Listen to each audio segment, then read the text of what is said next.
Olá, vamos falar um pouco agora nesse módulo, no módulo 8, que é um módulo de tratamento não farmacológico. Obviamente, eu não sou psicóloga, né?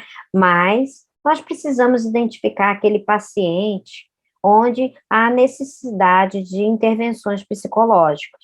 Como nós vamos identificar que aquele paciente precisa realmente de um suporte profissional especializado, né?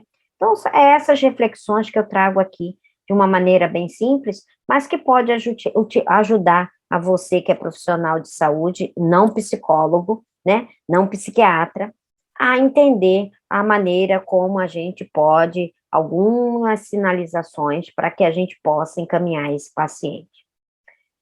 Em 2014, né, eu tive a grata satisfação de publicar junto com o meu amigo José Luiz de Cerqueira, esse TCC dele, que eu tive a oportunidade de orientá-lo, que é a avaliação psicológica de paciente com dor crônica. Quando, como e por que encaminhar. Então, foi uma revisão sistemática, onde a gente pôde levantar uma lacuna muito grande, que é, não há consenso de quando, como e por que encaminhar esse paciente. Hoje, alguns serviços instituem alguns critérios, né? Algumas bandeiras vermelhas, bandeiras amarelas, né? Que nós chamamos de yellow flag, red flag, que nos ajudam a identificar pacientes potencialmente abalados para que necessitem de um acompanhamento psicológico. No entanto, o que é importante a gente entender que, se pensarmos naquele conceito de dor, né, uma dor que tem um componente biopsico, sócio e espiritual grande, e quando se trata de uma dor crônica, sempre uma avaliação psicológica, uma intervenção psicológica pode e deve contribuir e agregar muito valor no plano terapêutico do seu paciente, ok? Então, isso é muito importante a gente refletir. A dor, ela não é só uma experiência física, ela também é uma experiência emocional. E por ser emocional, o componente de dor crônica, diante de uma dor crônica, o componente emocional fica extremamente comprometido, não é mesmo? Eu tenho certeza que você já teve oportunidade de conhecer ou de cuidar de alguém ou tratar de alguém que tenha esse componente emocional muito exacerbado, fazendo com que ele module mais, inclusive, essa sensação dolorosa, esse comportamento, perdurando num comportamento doloroso. Bom, e é justamente o entrelaçamento da emoção, da cognição e das dinâmicas interpessoais com os processos corpóreos que explicam o porquê de abordar variáveis psicológicas da dor crônica na clínica. A complexidade desse entrelaçamento se reflete no campo dos tratamentos psicológicos. Muitas vezes, o componente emocional do paciente, ele é muito maior até do que realmente até um componente físico. Então, se eu não encaminhar, eu não cuidar do componente emocional, provavelmente eu não vou melhorar o componente físico que traz tanta queixa de dor.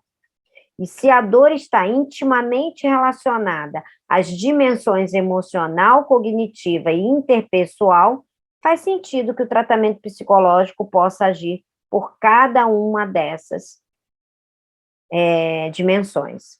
Então, na dúvida, eu sugiro, e quando você, o bom senso, te levar a crer que o paciente possa se beneficiar de uma avaliação psicológica, eu sugiro que você o faça.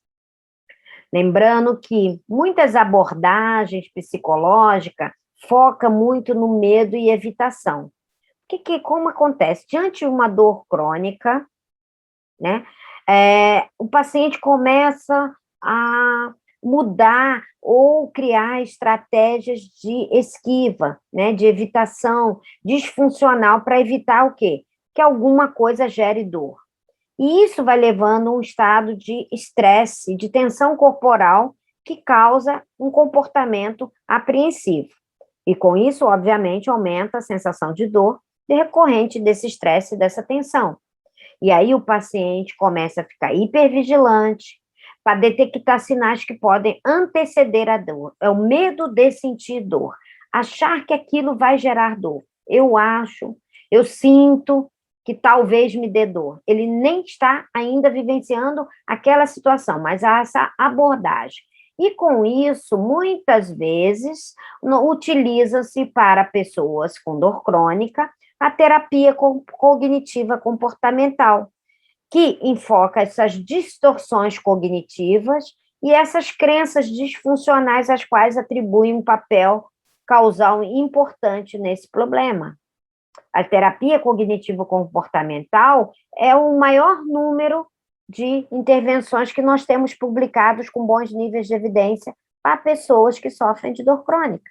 Então, vocês vão ver muitas estratégias com foco, né, nas abordagens cognitivo e comportamentais.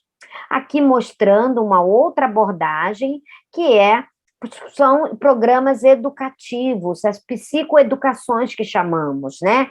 Onde nesse estudo mostrou-se, através de uma revisão sistemática, que os programas, no caso especificamente aí na paciente com dor oncológica, propiciou o paciente melhora na qualidade de vida, na intensidade da dor, um ajuste nas suas concepções e crenças sobre dor oncológica e seu controle, aumento da adesão ao tratamento medicamentoso e maior aceitação dos meios não farmacológicos.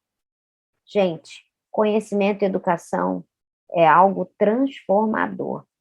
O paciente, quando ele compreende o processo, né, que está envolvido na toda a sua dor, independente de ser oncológica ou não oncológica, a sua dor crônica, principalmente, é transformador a maneira que ele pode contemplar uma possibilidade, vislumbrar e ser proativo na sua adesão ao tratamento e, consequentemente, na sua melhora. E, ainda assim, nesse artigo que fala sobre as abordagens comportamentais para dor crônica, né, destacou a terapia cognitiva clássica, a terapia cognitiva comportamental e a análise aplicada do comportamento e a análise clínica do comportamento, todas com focos para a dor crônica em abordagens comportamentais, que são aquelas abordagens com maior resultado nessa população. Enfim, falo aqui para os enfermeiros, que são os grandes, né, participantes desse curso, que eu tenho muito orgulho de coordenar, por ser enfermeira, que o nosso papel, em vários contextos de dor, ele é fundamental. E no tratamento não farmacológico, sim, temos uma vasta propriedade e possibilidade de atuação.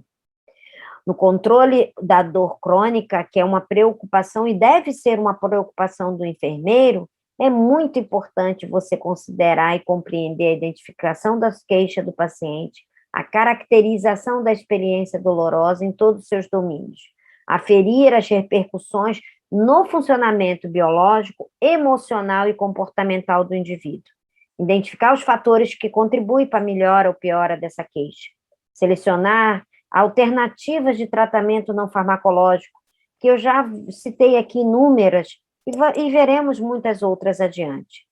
Com isso, eu consigo, sim, avaliar a eficácia da terapêutica e fazer diferença na vida dessas pessoas. As estratégias psicológicas devem, sim, fazer parte da avaliação do enfermeiro no contexto de dor, principalmente da dor crônica. Então, mude a sua lente, troque a sua lente para que a gente possa ver além da dor, e não apenas tratar a dor do paciente, mas tratar o paciente que tem dor. E aí eu deixo uma mensagem para vocês. Quando a dor de não estar vivendo for maior do que o medo da mudança, a pessoa muda. Muito obrigada, gratidão por estar aqui mais uma vez, e seguimos com o nosso curso, que está tão rico e que eu tenho certeza que pode e muito contribuir para vocês. Muito obrigada.